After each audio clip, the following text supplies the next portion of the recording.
Price Lord. இயேசு கிறிஸ்துவின் நாமத்தினாலே உங்களை வாழ்த்துக்கிறேன். நீங்கள் சுகமுடன் இருக்க நான் பிரார்த்திக்கிறேன்.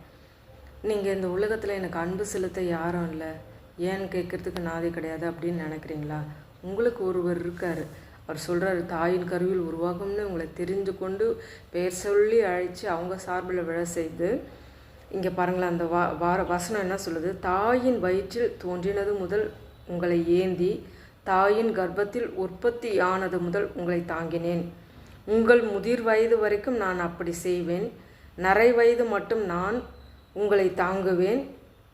நான் அப்படி செய்து வந்தேன், இனிமேலும் நான் ஏந்துவேன், நான் சுமப்பேன், தப்புவிப்பேன். யார் இப்படி சொல்லக்கூடாது? கர்த்தர் மாத்திரம்தான் சொல்ல முடியும், சரிங்களா? ஏன்னா நீங்கள் அவருடைய பிள்ளைகள். உங்களை தெரிஞ்சு கொண்டவர் அவர். நாம் அவரை தெரிஞ்சு கொள்ள நம்ம நினச்சிட்டு இருப்போம், நாம் தான் அவரை தேடி போய் தெரிஞ்சு கொண்டோன்னு. இல்லை, உங்களை முன்குறிச்சதுனால்தான் தேவன் உங்களை தேடி வந்தார். அந்த தேவனுக்கு